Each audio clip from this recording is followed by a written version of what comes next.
to speak with us. Karibu mami.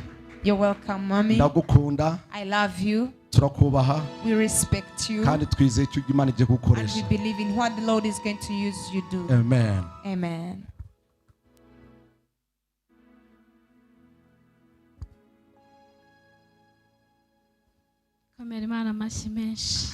Clap for God.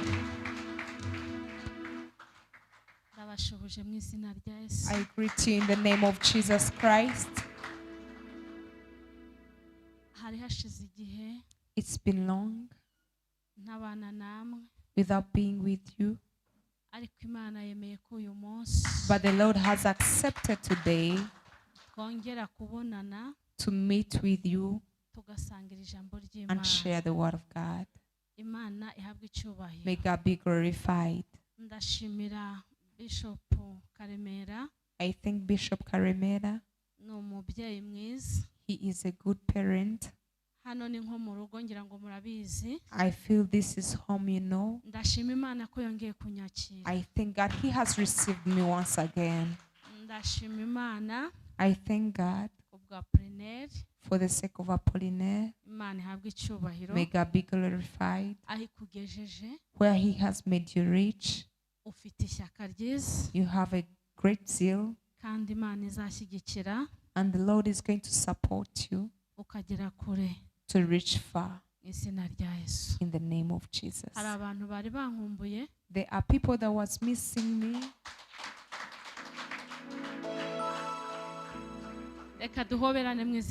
Let's hug each other in the name of Jesus Christ.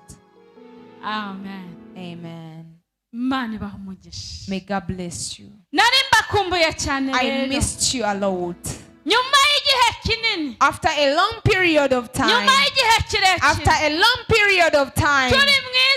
when we were in the world, we are taking time in the battlefield. But the announcement that I brought for you, every battle you face, every temptation you face, whatever that is shaking you, whatever that is making you go side by side, look your neighbor's face and I tell you what to tell them. Tell them that that fights the flesh can't reach on what the Lord has spoken upon your life. It only shakes the flesh. It cannot reach on what the Lord has spoken to you. The word the Lord has spoken to you. The word, it is a word of power.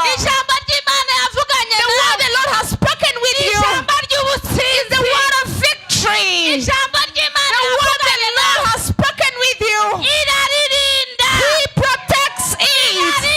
He protects it. He protects it. Even though you may reach in a great sickness and you have spoken with God, the sickness can never harm you. Yet until you reach on what the Lord has spoken with you, you have not heard me. Can you please give a hand of applause to the Lord?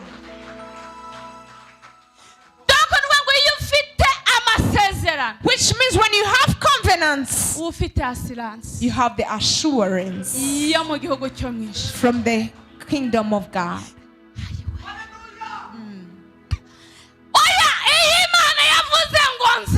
When the Lord has said, I will,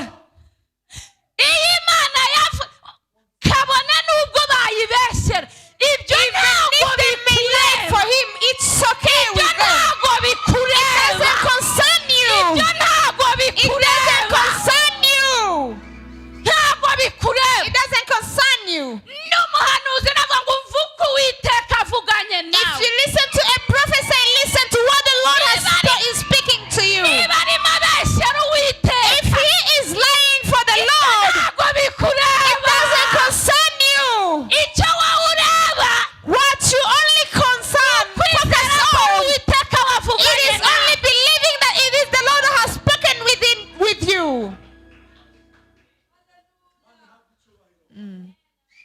Amen.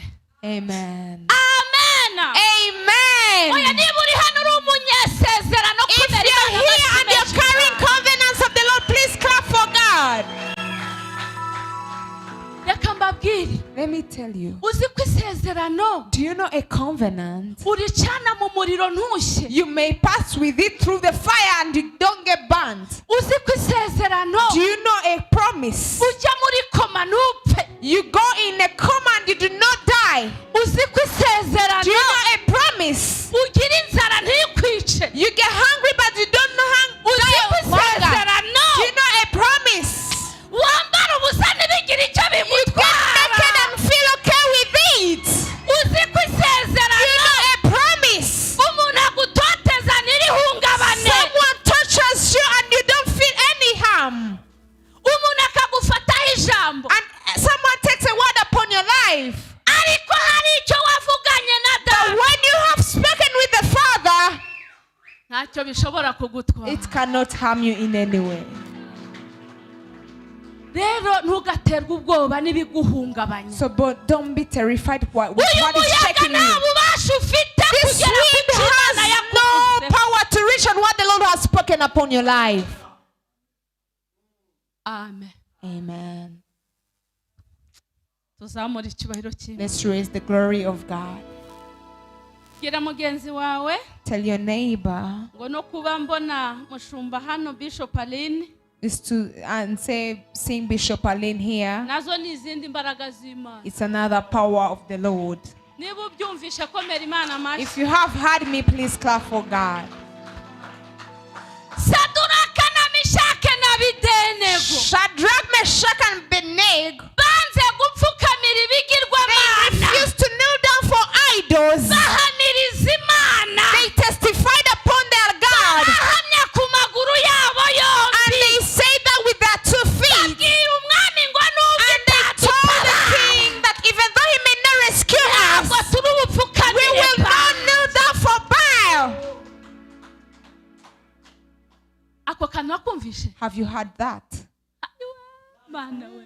Nawe itadutaba. Even though he may not rescue us, Ntabwo dushobora kuyihemukira. we can never betray him.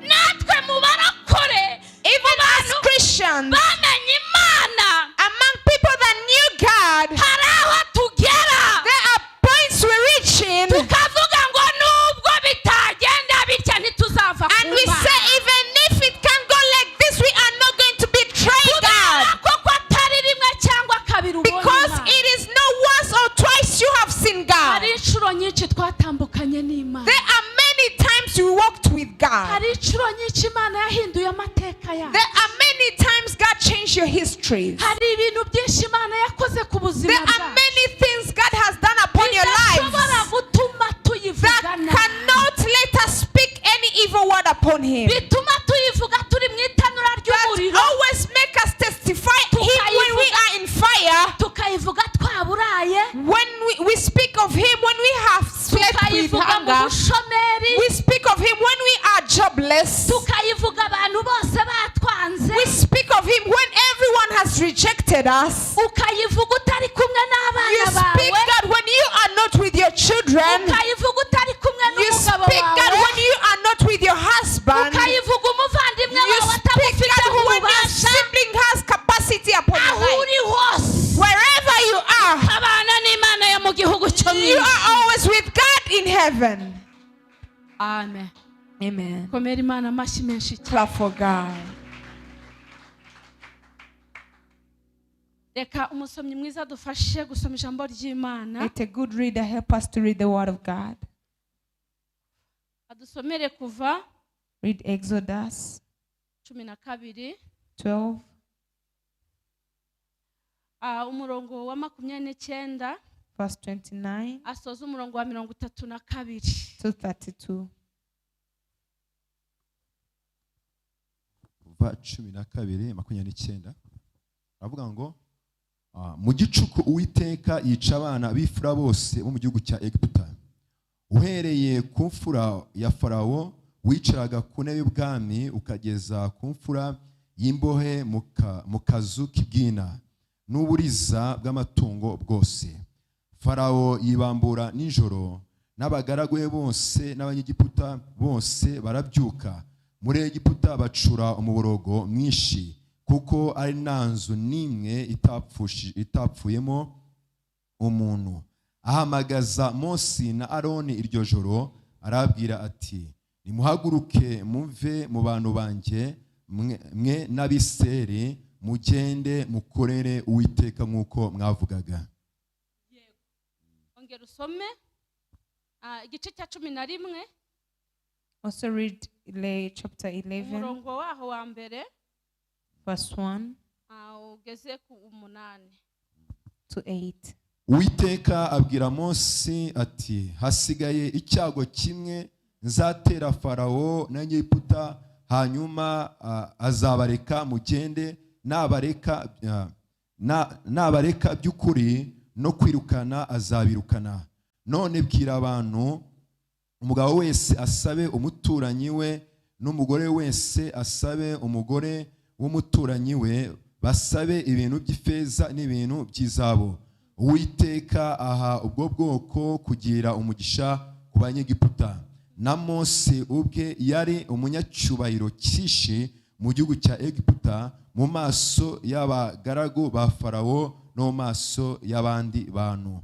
Mose aravuga ati, Uwiteka aravuze ati, nko mu gicuku nzanyura hagati muri Egiputa, abana b'imfura bose bo mu gihugu cya Egiputa bapfe, uhereye ku mfura ya Farawo wicara ku ntebe y'ubwami, ukageza ku mfura y'umuja w'umusyi, kandi n'uburiza bwose bw'amatungo buzapfa.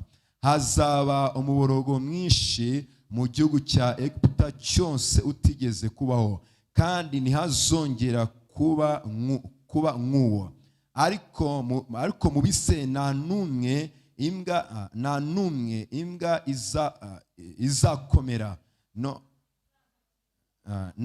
izamukira mu bantu cyangwa mu matungo, kugira ngo mumenye yuko Uwiteka yatandukanije Abanyegiputa n'Abisirayeli. Kandi abagaragu bawe bose bazamanuka basange, bapfukamire bambwire bati, va mu gihugu ujyane abantu bose bagukurikiye. Ubwo nibwo nzagenda ava kuri Farawo arakaye cyane. Imana ishimwe. Nushaka Praise be to God. Hallelujah. Hallelujah. Tuzamura icyubahiro cy'Imana. Let's raise the glory of God. Hari ibintu byaba bigutwaje igitugu umaranye igihe. There are many things that were after you. Oya, hari ibintu byagutwaje igitugu umaranye igihe. Do you have many things that were taking you Hari as ibintu captives for a long bikuzengurutse time? umaranye igihe. Do you have things that are surrounding you that you've been with it for a long period of time? Amen. Amen. Hallelujah. Hallelujah. Hallelujah. Hallelujah. Hallelujah. Hallelujah. Hallelujah. Hallelujah. Ko mutishimye. Why are you not happy? Mana ishimwe. Praise be to Mana Jesus. ikunda abantu banezerewe. The Lord loves rejoicing people. Mana itugirire neza. Praise be to God. Murihangana. You're going to be patient. Giharamagarara cyari wa wundi. Giharamagara, I'm still the same. Nta cyahindutse. Nothing has changed. Ndacyakorera Imana kwa I kundi. still serve God the same way I used. Rero ntugire ngo ndabe umushyitsi ne kuvuga uko bimeze. Don't think I'm going to be a visitor, not to speak the same Ahangaha how naje it is. gukorera Imana. I came here to serve God. Nta mwana w'umuntu naje I gukorera. didn't come to serve any human being. Ndagira ngo nkubwire ngo I want to tell you, uve mu mubiri ujya mu mwuka. get out of flesh and go in the spirit, Kubera ko mu mubiri ni habi cyane. because in the flesh it's very Nuba mu dangerous. mubiri If you're in the flesh ukaba na hano. and be at the same time be here, Hano turi kurya ibyo kurya by'umwuka. we are eating the spiritual food. Ariko nuba mu mubiri But when you are in flesh, urasa nkaho uri mu mayira abiri. you will be in the midst of two ways Wabuze amahitamo. and you don't have any choice. Mutima wawe ugitekereza mu rugo. When your heart is still thinking of your home, Urimo utekereza ibyo waciyemo you're still byose. thinking of what you passed through, Bityo Satana kunyage. and the devil is going to steal from you Ye gutuma usingira ibyo Imana and won't yakugeneye. allow you to capture what the Lord has prepared for you. niyo mpamvu That is why uri buve mu mubiri you're going to get out of your flesh ukinjira mu buryo and bw'umwuka enter in a spiritual kugira realm ngo tugirane ibihe for us byiza, to have great moments kugira ngo together. habeho impinduka ku buzima For there bwawe. to be change upon your Twatangiye life. tubabwira ko Imana ijya ishyiraho impinduka ku We buzima started bwawe. telling you that the Lord may bring change upon your lives. Impamvu tuyivuga, The reason why we speak of Him umwaka ugashira, for the first year, 5 igashira, for 5 years, 10 igashira, for 10 years, 15 for 15 igashira, years. nuko hari icyo twayibonye, It is because we have seen something upon Him. nuko hari impinduka zabaye ku buzima It's because there bwacu. are changes that happen upon our lives. Tugiye rero kuvuga ku magambo We are going to speak of words y'Abisiraheli of Israelites bari muri Egiputa. that were in Egypt. Egiputa ya kiriya gihe That Egypt, the Egypt of uyisanishe them, na Egiputa urimo uyu munsi. compare it with the Egypt you're in today. Kandi Egiputa ya kiriya gihe And the Egypt of then, hari Farawo warwanyaga ubwoko there was a bw'Imana. Pharaoh that was fighting against the people of God. Yafataga ubwoko He bw'Imana could take the people of God akabutwaza igitugu, and torture them akabakoresha imirimo y'agahato, and make them do slavery works akabasuzugura. and to despise them. Ariko nyamara But Abisiraheli the Israelites, bwari ubwoko bufite they isezerano were people that ry'Imana, had the covenant of bwari God. ubwoko bwubahaga They were people Imana. that could respect God. Kubw'iyo mpamvu rero For that reason, uri Umwisiraheli w'uyu you're the munsi. Israelites of today. Nubwo hari intambara, Even though there are battles, nubwo hari Farawo, even though there is a Pharaoh, nubwo agutoteza, even though he touches you, Farawo w'uburwayi,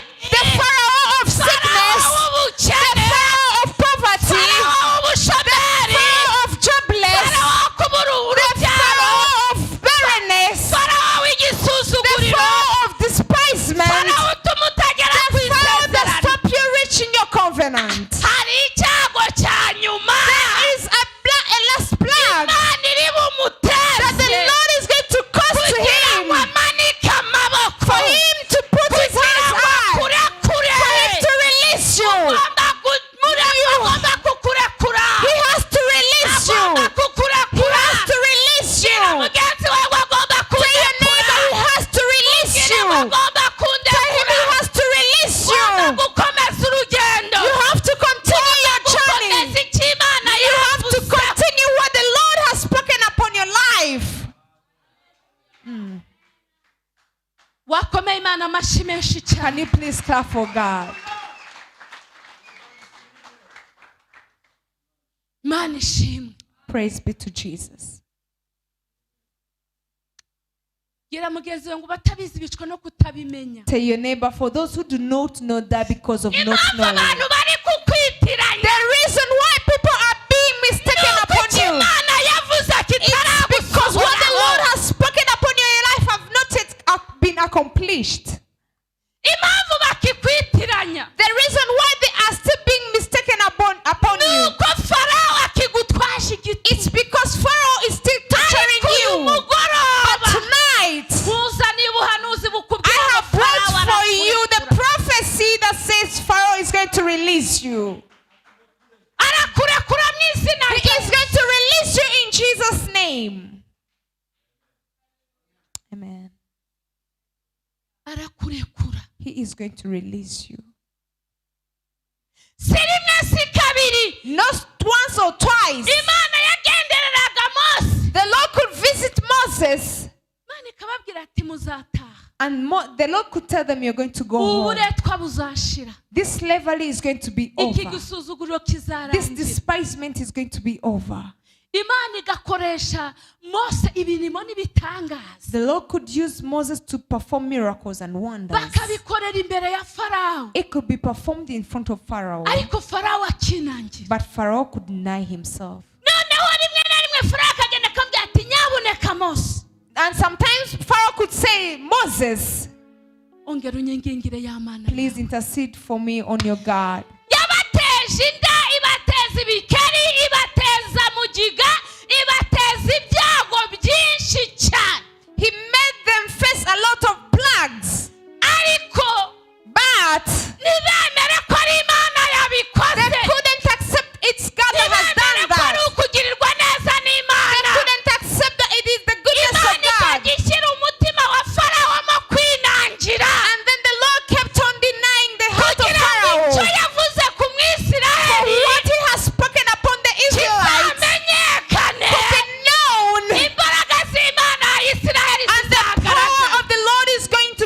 sin. Mana ishimwe. Praise be to God. Icyago kikaza kizige kikarya ibintu n'ibindi byose. The plague could come and eat everything. Farawo akabwira Mose ati nyingingira Imana yawe. And Pharaoh could tell Moses to intercede to his God. Abantu b'Imana rero, People of God, umukozi Imana Pauline Imana imuhe the umugisha. servant of God, Pauline, may he be blessed. Iteka ryose duhora duciye bugufi. We always become humble.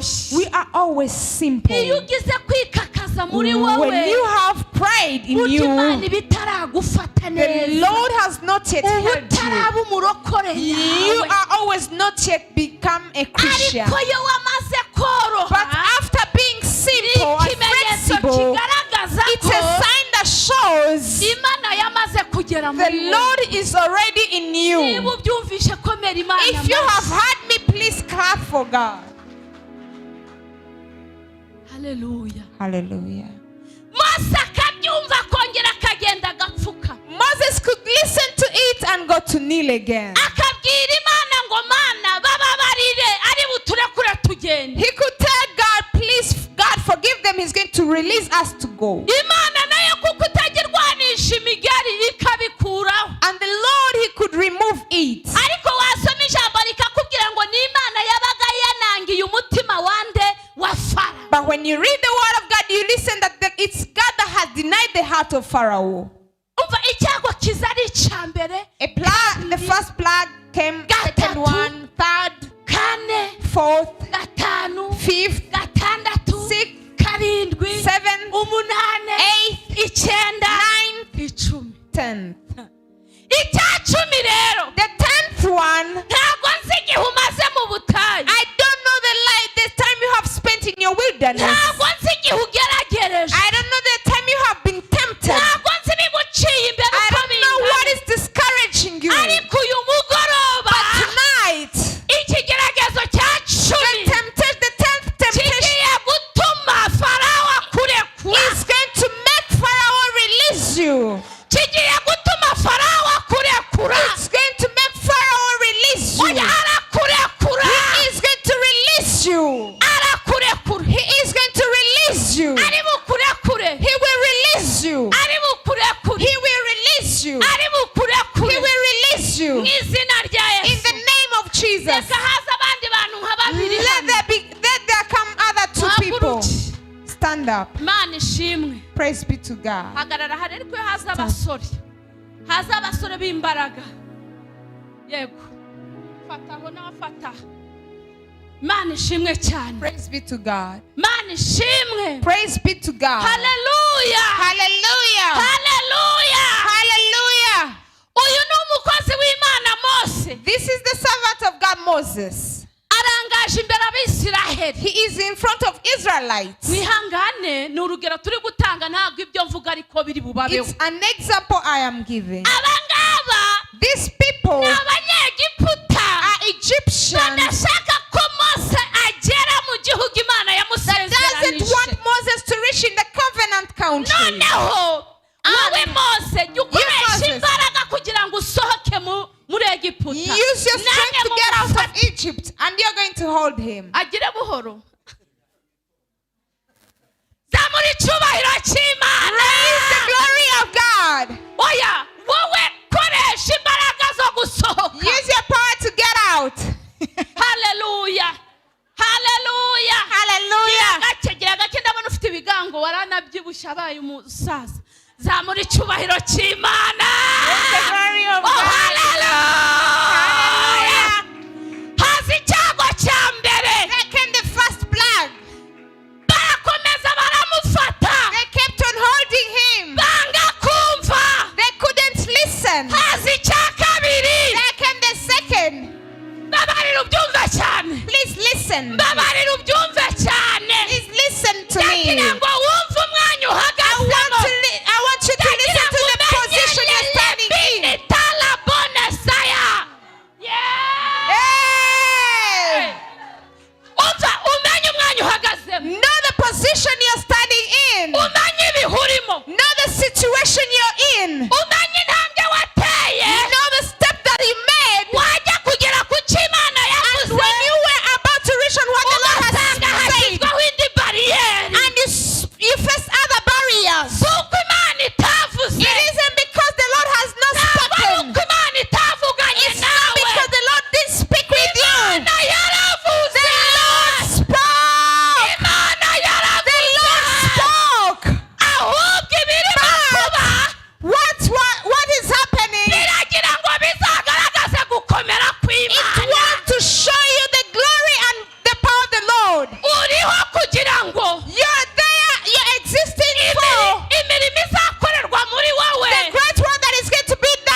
the Lord itegura icyago cya rukokoma.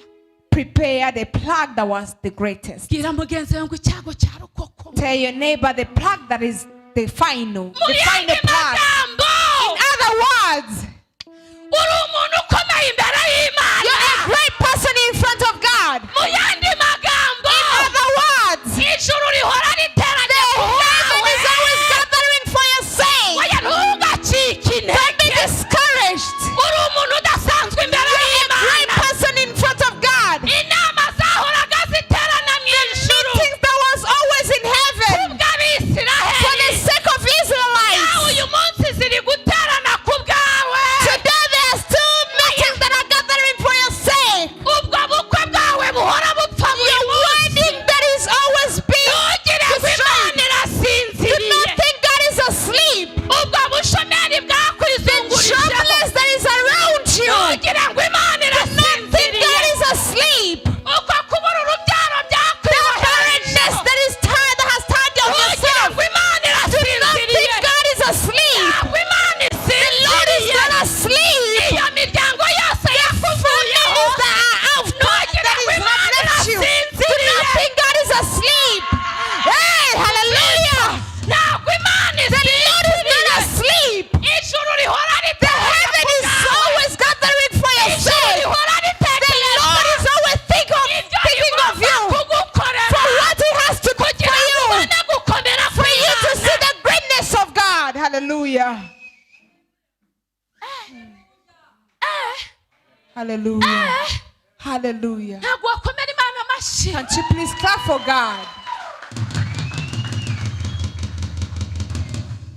Imana ishimwe. Praise be to Jesus. Twavuga ngo amen. Can we please say amen? Ntabwo turi abasazi. We are not mad. Ibyo tubabwira ni ukuri. Whatever we tell you is true. Twabonye Imana We have seen God with our own eyes. twasenze Imana We have iratwumva. prayed to God and He heard us. Twasenze Imana We iradutabara. prayed to God and He rescued us. Imiryango yaraturetse. When the families have forsaken us, byarabaye ibibazo. when troubles are Ariko troubles, uyu munsi but today, hallelujah, zamura icyubahiro cy'Imana ari we. raise up the glory of God.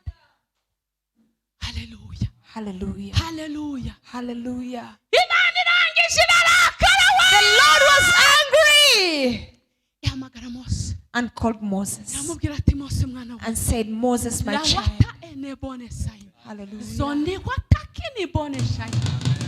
Iramubwira tumva mwana wawe. He said, listen to me, my child. Iye kubaho icyago kimwe. I have removed the first plague. Icyo cyago The plague. ngiye kurimbura buri mfura yose. I'm going to kill every firstborn Yo muri Egiputa. of Egypt, Mereye ku mfura ya Farawo. starting from the firstborn of Pharaoh, Kubera yuko just because umubabaro wangezeho. the anger has reached on me, just because Amarira y'ubwoko the bwanjye tears of my yangezeho. people have reached on me. Ngira ngo nguhanurire uyu I want to mugoroba. prophesy to you Amarira tonight. yawe Your yageze tears imbere have reached in y'Imana. front of God. Iramubwira ati nuko bimeze. He said, it's like that, Mwana wanjye. my child.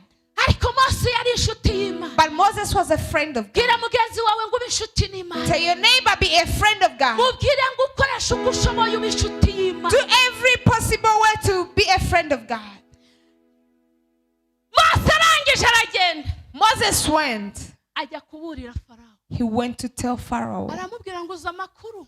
He said, do you know the information? Igihe kirageze. Time has come Kugira ngo turekure. for you to release us Tujye gukorera Imana to yacu. go and serve our God. Kugira ngo tujye gukorera For Imana us to go and serve our God. Farawo arinangira. Then Pharaoh denied. Agira ngo ni bya bindi. He thought it's the same, Asanzwe amenyereye. that he is always used Bya of. bindi asanzwe azi. The thing he was always used of.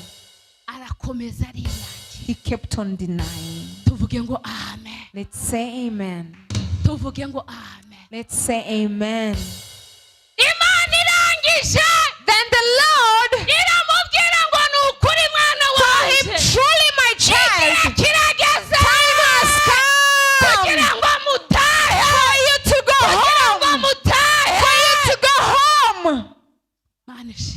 Praise be to God. ariko abantu biteguye gusingira icyo Imana yabavuzeho Who are people that are ready to take what the Lord has spoken upon their lives? Imana ishimwe cyane. Praise be to God. Hallelujah. Hallelujah. Hallelujah. Hallelujah. Mbese mwiriwe? Mbese murahari? Are you around? Mbese muri kumva muri Are you gufashwa? available? Are you Mbese getting muri kumva edified? muri kwinjira mu bundi bwiza Are you bw'Imana? entering in another glory of Zamura God? icyubahiro cy'Imana. Raise up the glory of God. Hallelujah.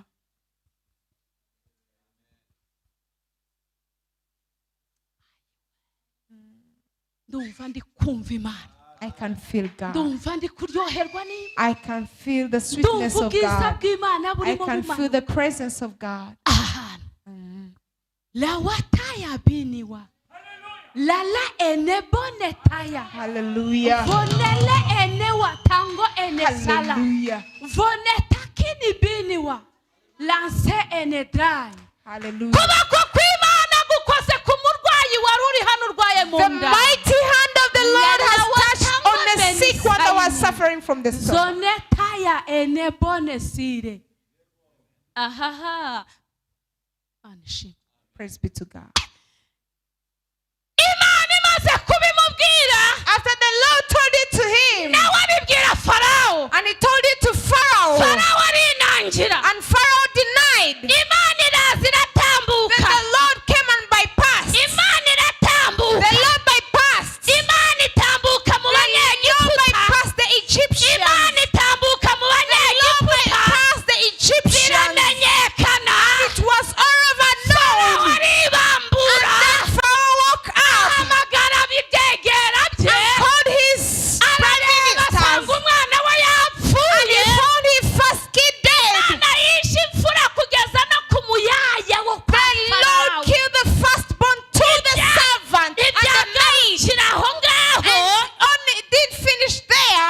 biragenda It kept on going. bigera no ku matungo. It also reached on cattle. Kubera ko Farawo Just because Pharaoh yari yararengeye. has exceeded and closed the line.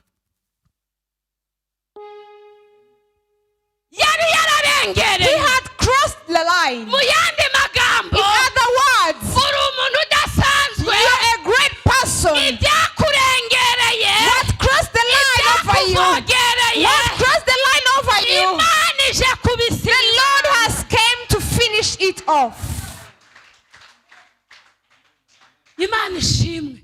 Praise be to God. Aribambura aricara. He woke up and Aravuga ati sat noneho and ndatangaye. said, I am surprised. Noneho y'Imana nta burage The ifite. Lord isn't choking Noneho today. y'Imana nta mikino The Lord ifite. doesn't have any jokes today. Ku banyamasezerano. For the covenant Ku people, bana Imana yavuzeho. the promised people, Ku bana Imana yavuganye nabo. people that God spoke Ku with, bantu b'Imana. for the people of God. Ndavuga abantu I am b'Imana. speaking of the people of Ndavuga God. abantu bubaha I am Imana. speaking of people that Ndavuga respect God. abanyamasezerano. I am speaking of the people that are in covenant. Hallelujah cyane. Please stand up and say hallelujah. Imana ishimwe. Praise be to God. Ako kanya kubaga hakoresha inama. At that moment, he made a meeting. He planned a meeting. Aravuga ngo ibintu He byatubayeho said, what happened on us? ni ibintu bidasanzwe. It's unusual thing. None rero So today, mu- call upon Moses and Aaron. bahamagara Mose na They Aroni. called upon Moses and Aaron. Farawo arababwira ngo And Pharaoh told them, mumurekure ibyanyu byarangiye. release him, your things is all. Haleluya. Amen. Mumugisha inama mumusezere mumubwire ngo igendere Imana igendane nawe. Tell him that go, Again. may God go with you. Yego.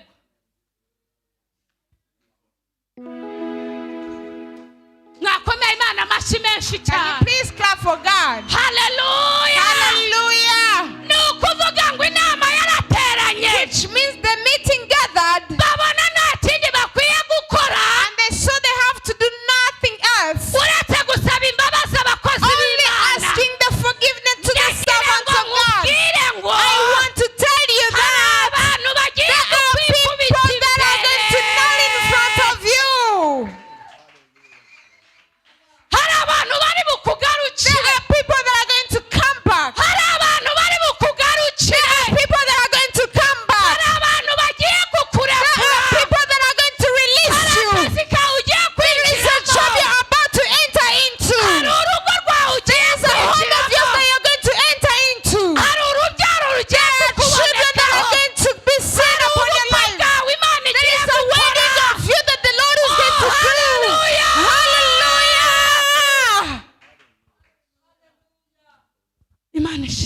Praise be to the Hallelujah. Lord. Hallelujah.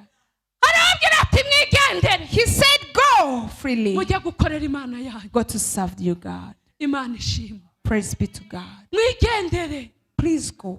mukomeze amasezerano mwagiranye n'Imana Keep your yanyu. promises with your God. Mwigendere Please go mujye muri ka kazi nabavuzeho. and go in the job that I told you. Mwigendere Please go musubire mu miryango and go yanyu. back in your families. Mwigendere Please go mube ab'agaciro ku miryango and be of a yanyu. great value in your families. Mwigendere Please go mugende mukore amakwe. and go and get married. Mwigendere Please go. mube abashoramari. Be investors. Mwigendere Please go mukore umurimo wanjye. and serve me.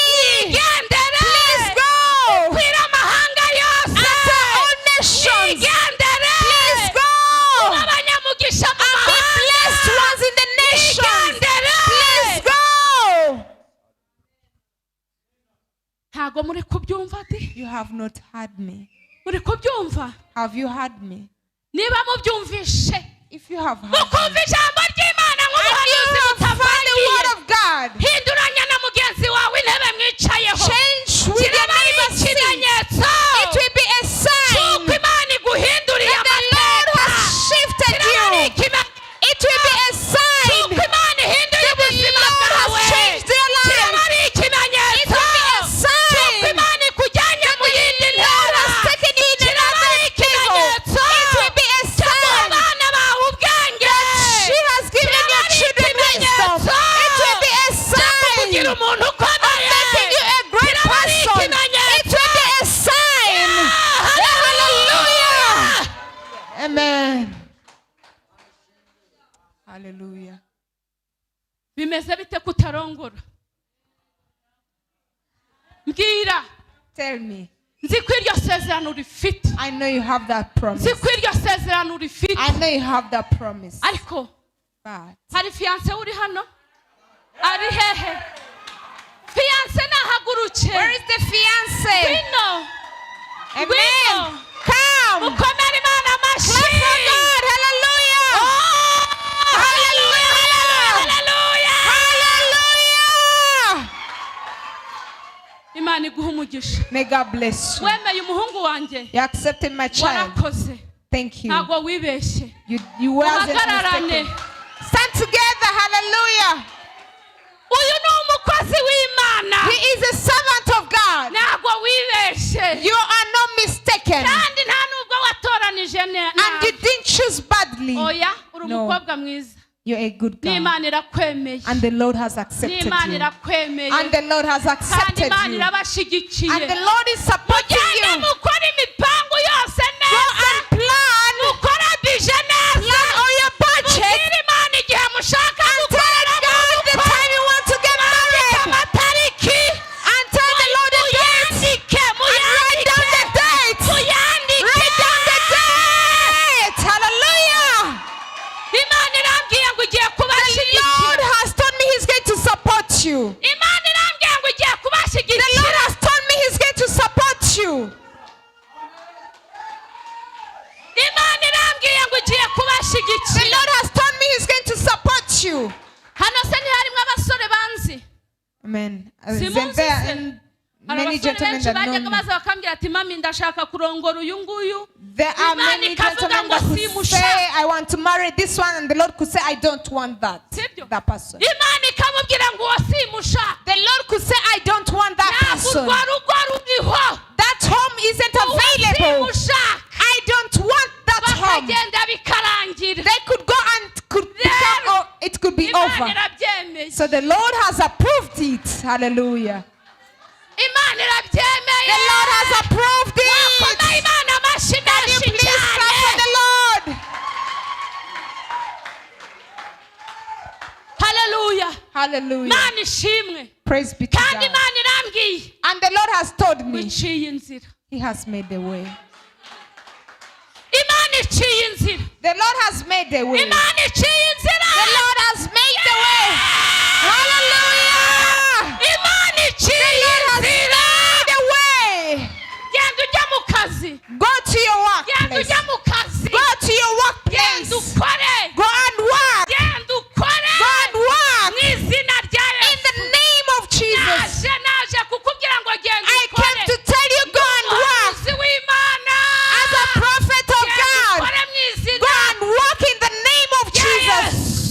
Amen. ukore n'ubukwe byose birangire. Go and get married Mugende, and let mugende, everything mugende. be over. Mwabakomeye amashyi. Can you please clap for them?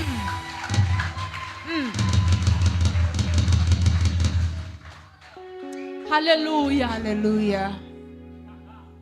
Gira mugenzi wawe ngo uyu mwanya, Tell your neighbor this moment, uyu mugoroba, tonight, buri mukobwa wese uri hano every young lady that is here ukeneye gukorerwa ubukwe, that wants to get married, mu izina ry'Imana ndi imbere I y'Imana, swear to God in front Imana of ibakoreye Him ubukwe. that has made you a weddings.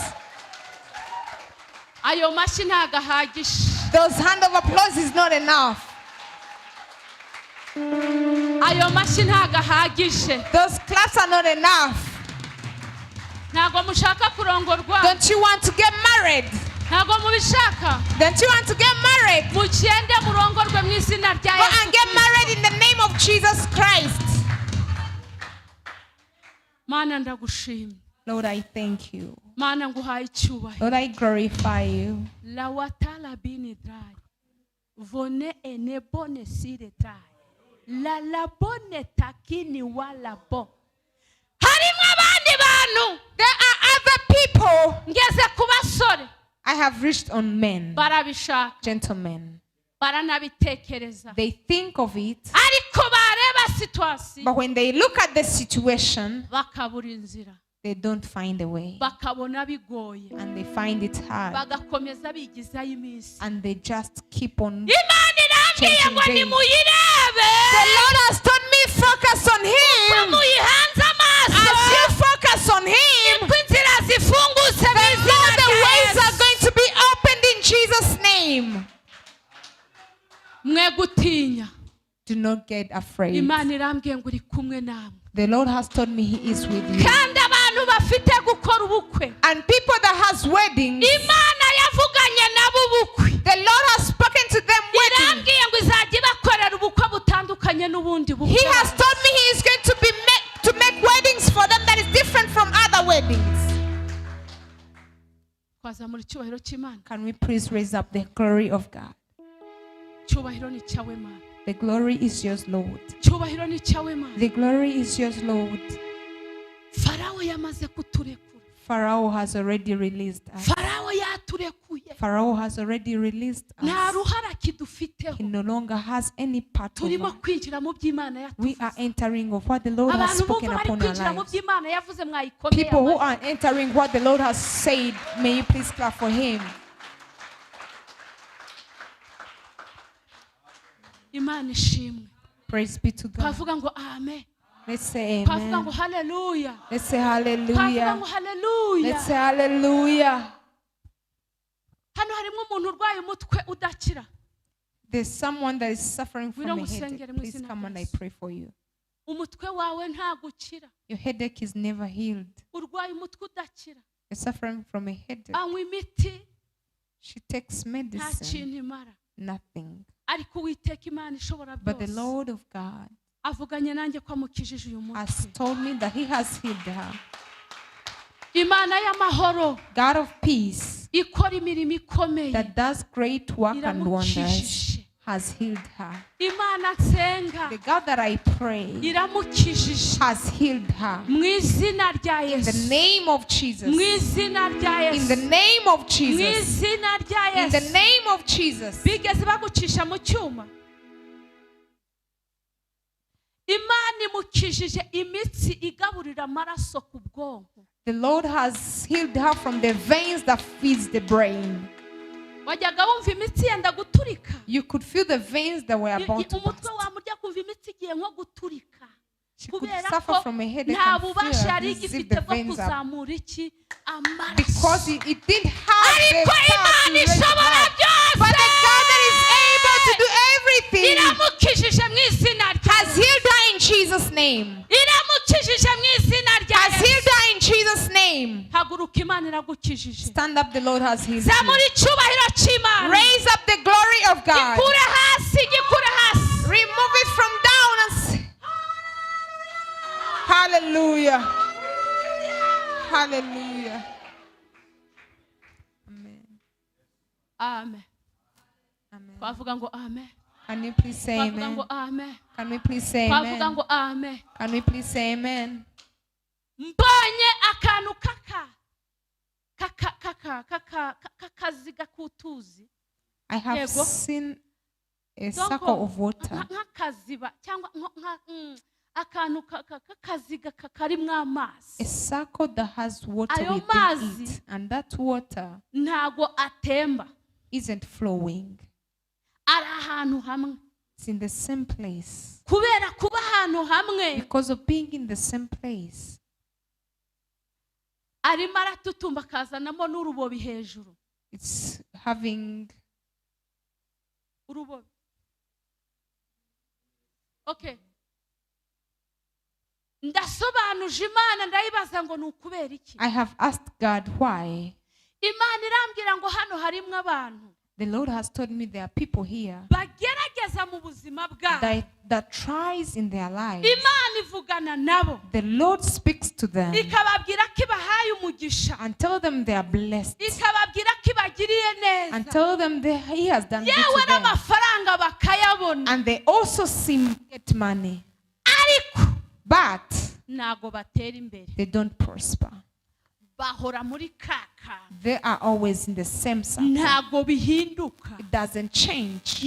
mbese ntago bimuvinga. It doesn't move. Ndashaka kubasengera I want to pray for you kubera ko Imana ntago yanzaniye ubusa, because the Lord didn't bring me yanzanye here for kubera impamvu nothing. yawe. He brought me here for you. Muhaguruke mbasengera Stand up Imana, and I pray for you. ibintu byanyu bibashe gutera For your imbere, things to prosper. ibintu byanyu bibashe For your kwaguka, things to expand. ibintu byanyu bibashe For your things kumuvinga mutere imbere to mu move and you izina rya prosper Yesu. in the name of Muzamure Jesus. ibiganza byanyu Raise up your hands muvuge ngo Mwami Yesu, and say, Mighty Jesus, turi imbere we yawe, are in front of you. tukugiriyeho umugisha. We are blessed to be with you. Uyu mugoroba Tonight ni umugoroba udasanzwe. is an unusual night. Farawo wari udutwaje igiti, The Pharaoh that was torturing us yamaze kuturekura. has already released us. Tuzamuye amaboko We are raising our hands tugushimira to thank you. yuko utugezeho, For you have reached on yuko us. utugiriye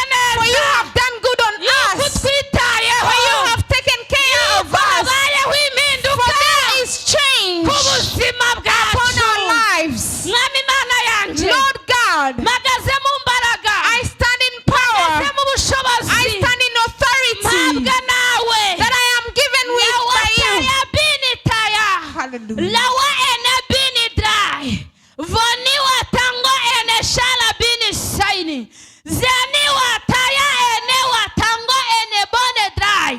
Urakoze Mwami Yesu, Thank you, ubara Lord urakoze Jesus. kubahaye gutera imbere. Thank you for you have given Urakoze them prosperity. Thank you urakoze for you have made them kubateje celebrities. imbere. Thank you for you have Icyubahiro made them n'ikibi expand. cyawe, May all the glory come back mu to you izina rya in the Yesu. name of Jesus. Mukomere Imana amashyi Please menshi clap for cyane. God. Imana y'amahoro ibagiriye May God neza, of peace do good to you, ariko ntimukarye mwenyine, but do not eat mujye alone. muzana mu nzu y'Imana, Always bring the money mutange in the house of icyacumi mu God. nzu Give the y'Imana. tithe in the house of Inzu God. y'Imana ikeneyemo ibintu The byinshi house of God cyane, needs a lot kuko of iyo things. urekuye ukuboko kwawe Because when kukarekura, you release and your bihesha heart umugisha. release, it blesses. bihesha iki? It blesses. Bihesha umugisha. It blesses. Komera Imana amashyi menshi Clap cyane. for God. Uri Imana yacu, You're our God. urakomeye, You're mighty. urakiranuka. You're righteous. La dra vone ene bone shala bone sire dry. Twasengeye umuntu ufite ikibazo cy'umutwe, We prayed for someone ariko with the ikigaragara hano issue. harimo abantu barwaye kandi ubirebeye inyuma ntago ubona batarwaye, But there are many people here that ariko are mo sick. imbere murarwaye. But inside them they are sick. Ndi kubona ineza y'Imana ije gukiza I abarwayi. can see the goodness of God coming to heal the sick.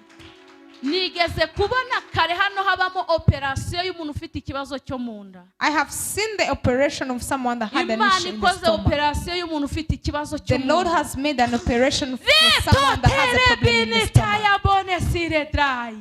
Imana ikijije uburwayi bwo mu nda. The Lord has Imana healed the ikijije sickness. ibibyimba byo mu nda. The Lord has healed Imana the tumors. ishiririje indwara ziri ku nkondo y'umura. The Lord has Mu healed izina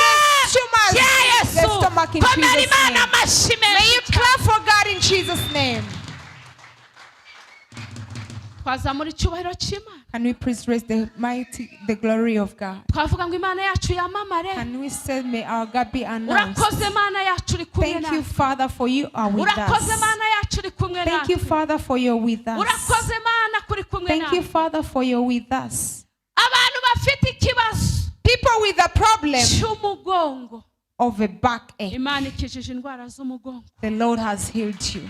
Ayo mashyi niba ari ay'Imana, If those claps are for the Lord, muyakome cyane. please clap it. Ariko hano harimo abantu There are people here baba barigeze kubona Imana n'amaso that yabo. once saw God with their eyes. Hari abantu Imana yaba yaravugishije ikababwira ibiciye mu bantu bigasohora. Are there people that the Lord spoke to them through people? Barahari.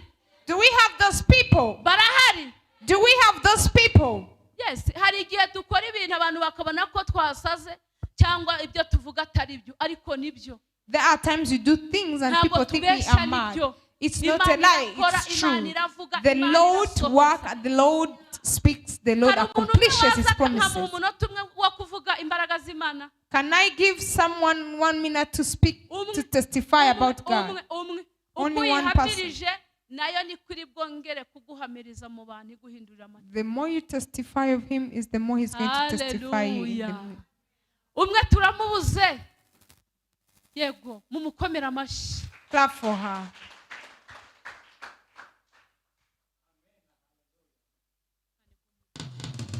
Amen. Amen. Ndashima Imana I thank God kukinkunda. that He still loves me. Kimfitiye umugambi mwiza. Still has a good purpose on me. Ntabwo ndi buvuge byinshi ariko yumve ko nyishimye. I'm not going to Kubw'ibyo speak a yakoze lot. byose. Ni byinshi sinabirondora. He did a lot, Yarabikoze. but He did. Nishimwe. May He be glorified. Mukomere Imana amashyi menshi cyane. Clap for Garuka God. hano. Come back. Imana yo mu gihugu cyo mu ijuru The Lord in heaven ivuganye nanje has spoken to me ngo nkubwire ngo to tell you, ufashe iyo mikorofone when you took that uri microphone, kuyishima uvuga ibyo thanking yakoze, Him and speaking of what He has done, ikumaza umubabaro. He has finished off all your sorrows. Ndi imbere y'aba bantu, I am in front of these people. Imana iguteye iteka. The Lord has given you. Imana ikugiriye neza. The Lord has done good to you. Imana iguhaye amafaranga. The Lord has given you money. Ugira imodoka? Do you have a car? Reka tumuhe imodoka. Let's Mu give buryo her a car bw'umwuka. in the spiritual terms.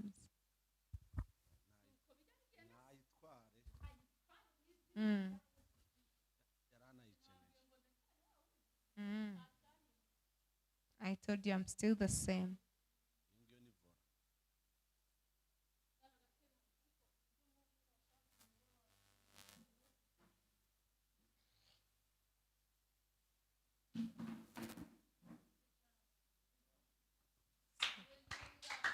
Hallelujah.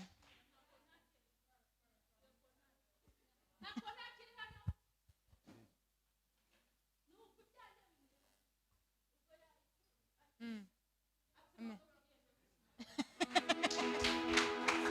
Start your car and go. Ati imodoka ugende. Start your car and go. Kubera ko uyu mugoroba Because tonight, Imana ivuganye nanje. the Lord has spoken to me Uri umubyeyi wubaha Imana. that you're a parent that respects Kubera God. ko wubaha Imana. Because you respect God. Irakubahishije. He had made you a respected Ihinduye person. amateka He has yawe. changed your history. Ihinduye He izina. has changed your name. Izina bakwitaga. The name they used to call you. Imana irarihinduye. The Lord has changed Hari it. icyo Imana iremye. It's what the Lord has Ku buzima created bwawe. upon your life. Kandi ifunguye. And He has opened Umugisha. the blessing. Iguhaye amafaranga And He has n'imodoka. given you money and a car.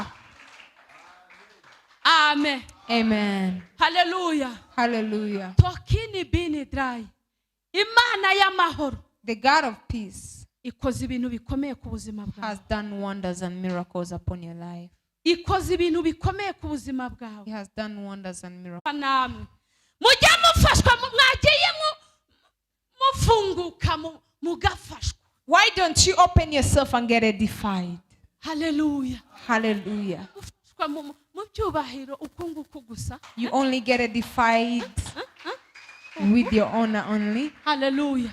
Hallelujah. Hallelujah. Hallelujah. Hallelujah. Hallelujah. Mana ishimwe. Praise be to God. Imana irashoboye ifite imbaraga. The Lord is able and He has power. Imana irihagije. The Lord is enough. Imana ifite imbaraga ku The buzima Lord bwawe. has power upon your Imana life. yiteguye kukugirira The Lord is neza. ready to do good to Imana you. yiteguye The Lord kugutambagira. is ready to make you Reka walk ndebe down. abantu bari hano. Let me see people that are here Imana inyeretse. that the Lord has shown me. Barasezeranijwe ariko biratinda. They were promised but it Bacitse delayed. intege. They got discouraged. Baranacumuye. They even sinned. Bacumuriye no kubitwa abahanuzi. They even sinned the prophets. Abacumuza abantu babaho. People who make other people sin are Kandi ni available, benshi. and there are many. Ariko nasomye ijambo rirangira But ngo I hari read the word of ibihumbi. God. The Hari word of God ibihumbi said, birindwi. there are 7,000 people Bitarapfukamira Baali. that have not yet knelt for Baal. Hari ibihumbi There are birindwi. 7,000 people Bigikorera Imana mu buryo that are still bw'umwuka. serving God in a Hari spiritual realm. ibihumbi birindwi. There are 7,000 people Bigihamya imbaraga that z'Imana are no still gukomera testifying the kw'Imana. power of the Lord and the working of Wayikomeye God. amashyi. Can you please clap for Him? Imana ishimwe. Praise be to God. Twavuze ku bukwe We spoke on the wedding, ariko hari n'ababushaka ari abakobwa but there are girls that want the wedding ariko babuze abantu b'umumaro.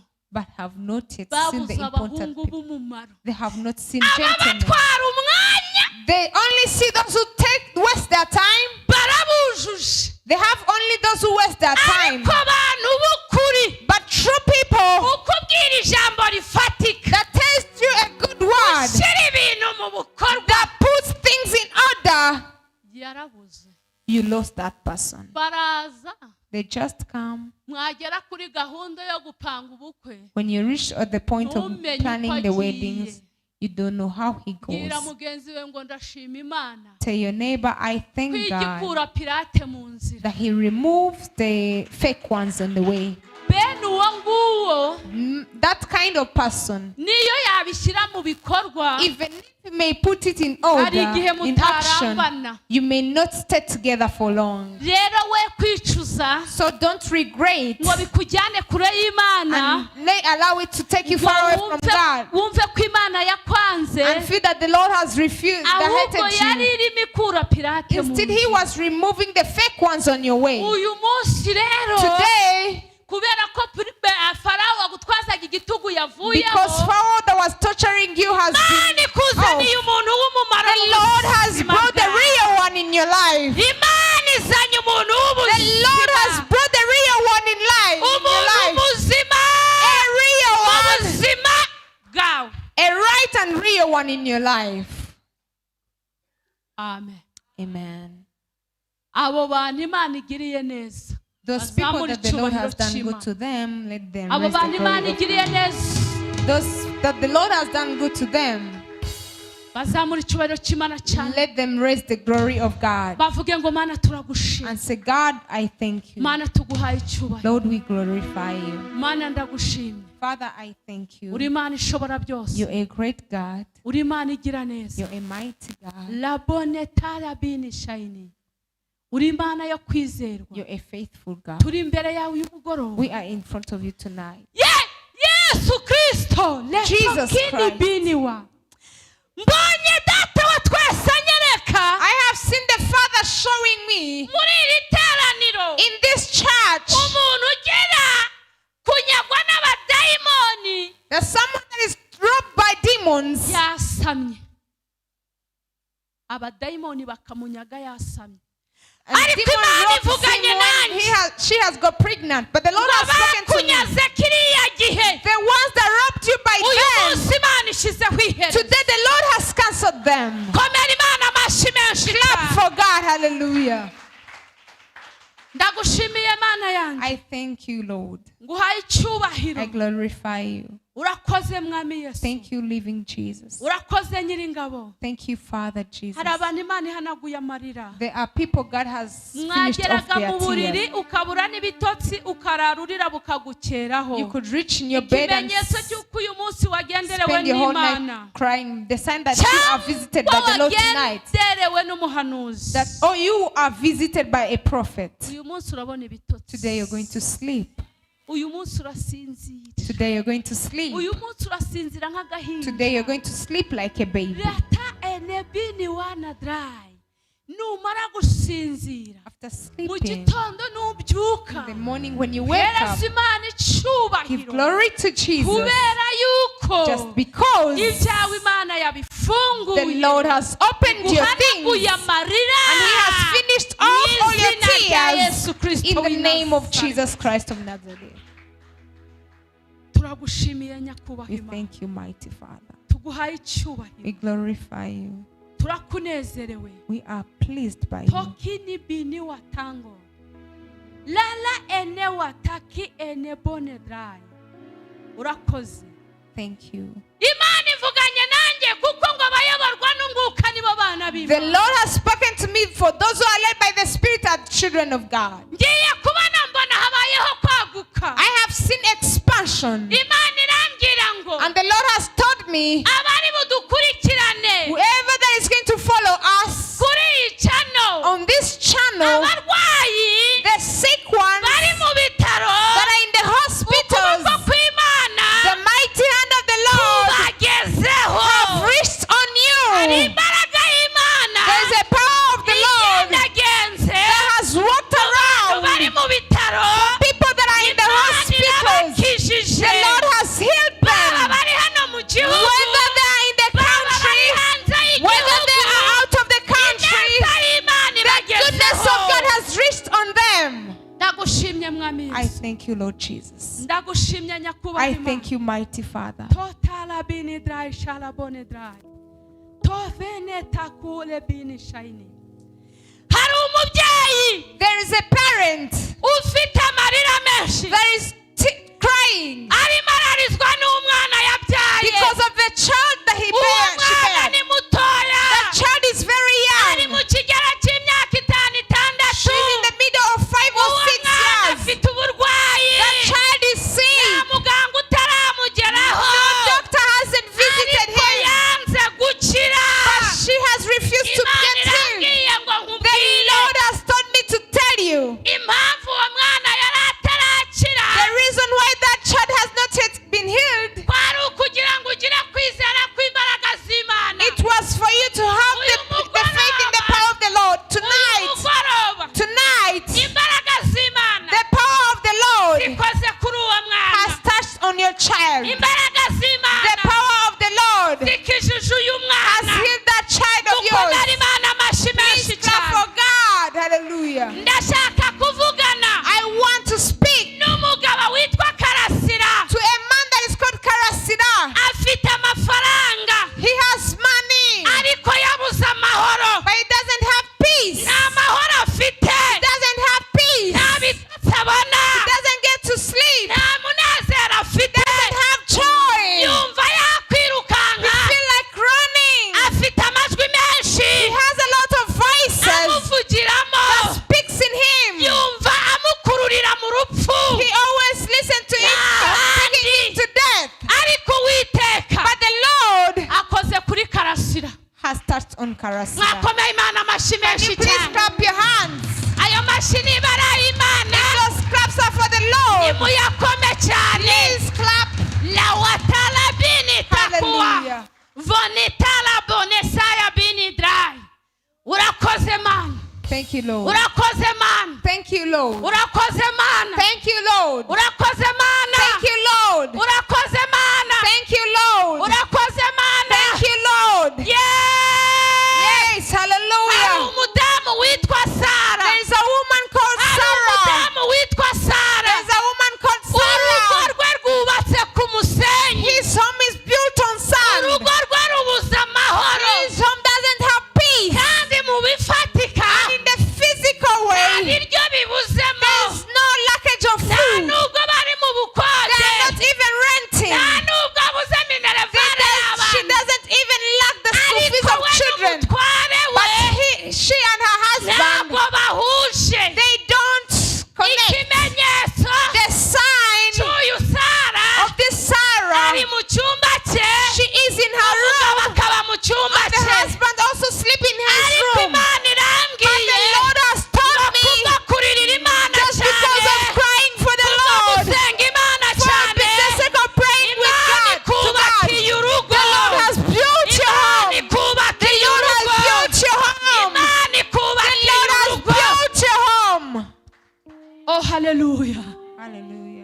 hallelujah. Hallelujah. Oh hallelujah. Hallelujah. Oh hallelujah. Hallelujah. Mana ndagushimye.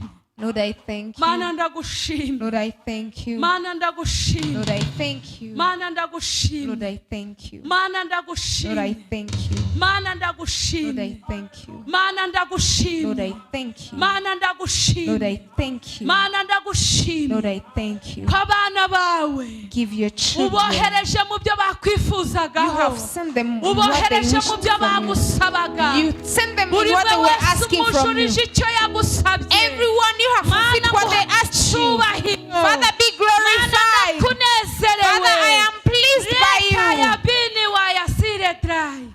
Urakoze Yesu. Thank you, Jesus. Icyubahiro ni cyawe May Mana. all the glory come back to you, Ayiwe Kristo we. Christ Jesus. Imana imishuriye umuntu The Lord has revealed to me someone wiyanze, that has hated her. afite ibikomere She is hurt. byinshi cyane A lot of it byaguteye kwiyanga, that made her or him reject byaguteye himself. kutikunda. That made him not love himself. Inshuro nyinshi uvuga ko n'Imana itakuzi, Many times you said the Lord doesn't know you. ariko Imana irambwiye But the Lord has told me irakwamoye He has healed you. kandi iguhaye urukundo rwo kwikunda. And He has given you self-love. Imana iguhaye urukundo rwo He has given you kwikunda. self-love. We kwiyanga Imana Do not iragukunda. hate yourself. God loves you. And Ikimenyetso cy'uyu the mugoroba, sign of tonight, uragira umunezero you will udasanzwe. have unusual joy. Uraseka nta muntu muri You will kumwe, laugh without anyone kubera around you. kunezerwa Just n'umunezero because of the w'Imana. joy of God. Wakomeye Imana Can you amashyi please menshi clap for cyane. the Lord? Urakoze Mana, Thank you, Father. urakoze Mana, Thank you, Father. urakoze Mana yanjye. Thank you, my Father.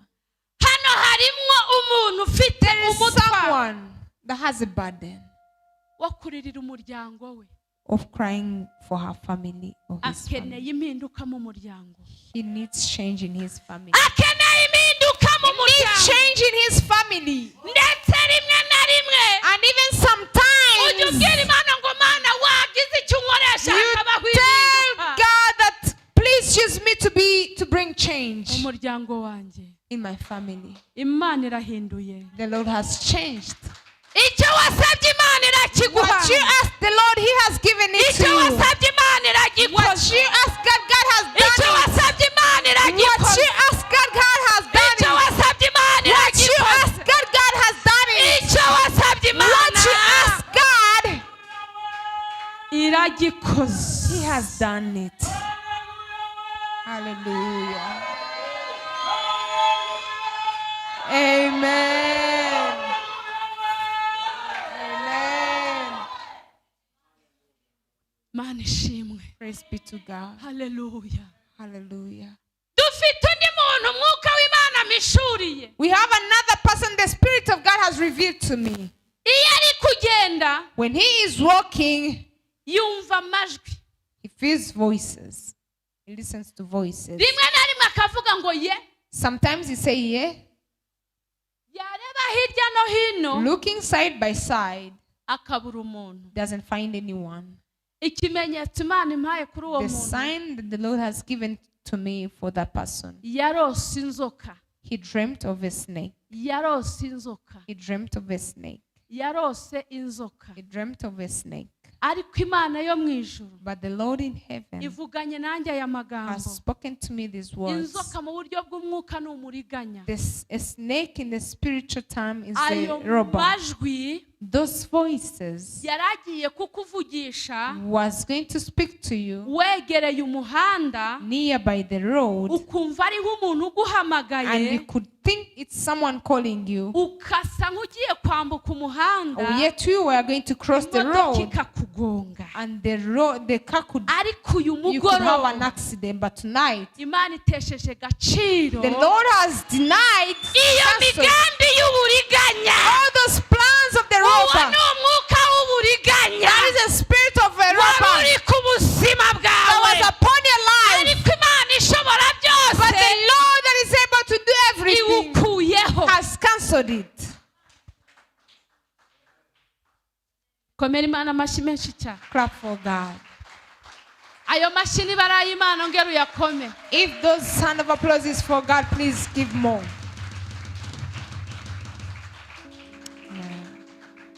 Mana ndagushimye. Lord, I thank you. Hari ikindi umwuka w'Imana mishuriye. There's something the Spirit of God has taught me. Have delay.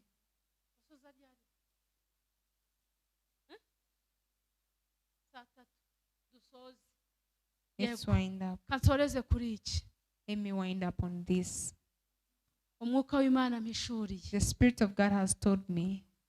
Hano hari umuntu ufite umugisha. There's someone blessed here wo kubona akazi. To have a job. Keza. A good one. Akabona amafaranga. And have money.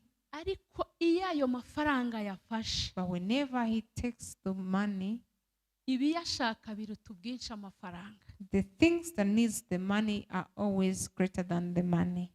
Ibishaka amafaranga wafashe. What is seeking the money you have touched biruta ubwinshi umubare w'amafaranga wabonye. Is much more than the money you have got. Amajwi aba menshi. The voices are many. Abakubwira ibibazo by'amafaranga bakaba benshi. People to tell you problems are many. Abakubwira ko byakomeye bakaba benshi. People to tell you it's hard are many. Buri gihe imipango uba ufite budget y'amafaranga yawe uba washyizeho. And the budget of your money. Byarakunaniye kugira ngo uyigereho. It has failed you to reach on it. Ariko Imana yo mu gihugu cyo mu. But the Lord in the kingdom of heaven. Irambwiye ngo uwo mwuka w'inyasi. Has told me that spirit of divorce. Iwukuyeho ku buzima bwawe. He has removed it upon your life. Uwo mwuka w'inyatsi. That spirit of divorce. Imana wigishe. The Lord has shifted it ku buzima bwawe. Upon your life. Ndashoje. I am winding up. Hano ni mu rugo. This place is home. Nimwongera kumpamagara nzitaba. If you call me once again, I will answer to you. Tuze tugirane ibihe byiza. To come and share good moments. Impamvu ntabibwiye muranzi. The reason why I didn't tell you about myself, you know Bishop me. MUHOZA ALINE Giharamagara simumuzi. I am called Bishop MUHOZA ALINE Giharamagara. Wa wundi. Don't you know me? I'm still the same. Imana yari irimo muri nje muri cyagihe ahubwo byariyongereye. The God that was within me by them, He has grown. I love you. Imana ibaha umugisha. May God bless you. Reka dusenge Imana. Let's pray to God. Ngiye kugusabira umugisha. Mana data wa twese. Uyu musemuzi ndamusengeye. Tayabini wa lala enedrai. Vone taki enebo. Lala enedraze wot. Yewe relo bini tala ene taki ebone tazaniwa ene tala wasala. Urakoze Mana. Urakoze kudemini shala wasire drai. Imana iguhembeye uyu murimo. Ndagushimiye zotaya binishayabo. Toki ene watala. Urakoze Mana. Urakoze Mana. Urakoze Mana. Urakoze. Mana irakunejeje. Urakoze zaya bini tala bone shala bini vo. Imana irakunejeje. Ibintu wasabye Imana bitatira bikoze. Kandi mu bantu bagomba kugira urugo rwiza urimo. Mu bantu bagomba kugira abana abahungu n'abakobwa urimo. Mu bantu bagomba kutazatura muri iki gihugu arimo. Ndagushimiye Nyiringabo Imana, nguhaye icyubahiro yuko uremye ibitariho bikabaho, yuko umugiriye neza, yuko umunejeje. Urakoze Mana. Komeza umusiga ya mavuta. Komeza umusiga ya mavuta. Aha kandagiye nahera. Aha ni mu batambyi. Reka amavuta yo mu batambyi amugereho mu izina rya Yesu. Uwiteka we, icyubahiro ni kibi cyawe. Ndagushimye ko umugiriye neza. Mana nyiringabo, Mana yacu, Mana yera, Mana yanjye, Mana nziza,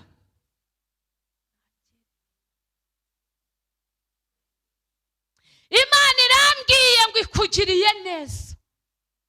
Imana irambwiye ngo ikugiriye neza. The Lord has done good to Imana you. irambwiye ngo ikugiriye neza. The Lord has done good to Imana you. irambwiye ngo iguhaye umugisha. The Lord has Kandi blessed ntabwo you. uguhereye muri iki gihugu. Not in this country. Nta cyifuzo wari ufite cyo kujya hanze. Didn't you have a prayer request to go abroad? Imana irabiguhaye. The Lord has given it to Kandi you. Imana iguteje imbere. The Lord has made you Uzaba umuntu prosper. ukomeye mu You're izina going to rya be a Yesu. great person in Jesus' name. Ndagushimiye nyiringabo Imana. Thank you, Lord Father. Aprineri. Apollinaire. Imana y'amahoro ivuganye nanjye ngo The Lord of peace has told me that uyu murimo, this ministry, iyi ministeri ntago wiyoboye. you didn't lead yourself to start this ministry. Ni Imana yakuyoboye. It's God that led you. Ni Imana yavuganye nawe. It's God that spoke to you. Kandi iyi ministeri izaguka. And this ministry is going to expand. Izaguka It is going to expand kuko izeni drive on tire. Imana igiye gukoreramo ibintu bikomeye cyane. because the Lord is going to do great Imana things in igiye this ministry. kugukoresha ibintu by'ubutwari. The Lord is going to make you Imana do hilarious irakaguye things. cyane. The Lord has expanded you. Imana iguhaye umugisha. The Lord has blessed you. Urakoze nyiringabo Imana. Thank you, Father God. Ndagushimiye mubyeyi wanjye. Thank you, Lord God. Ndagushimiye ngo uhaye I icyubahiro. glorify you. Kongeye kumpoza n'ubwoko bwawe. For you have connected me with Wari your ubizi people ko once again. mbakumbuye. You knew that I missed Wari them. ubizi ko You mbakumbuye. knew that I missed them. Ndagushimye. I thank you. Nguhaye I icyubahiro. glorify you. Unyemerere Allow me ukomeze kubagirira neza. and keep on doing good to them. Ibyo bagukeneyeho ni byinshi. What they need from you is a lot. Ndetse n'amayerekwa yabo ni menshi. Even their visions is N'ubu big. ngubu aracyamanuka. Even today it's still coming Ariko down. kubera ibihe But because of situations n'amasaha, and ni hours, ngombwa ko twubahiriza gahunda. it's all right for us to follow the Tuzongera program. tubonane. We shall meet again. Barinde nanjye undinde. Protect them and protect me. Urinde umushumba mukuru w'aha hantu. Protect the Urinde leader and the abashumba shepherd of this. bamwungirije aha Protect hantu. the other pastors.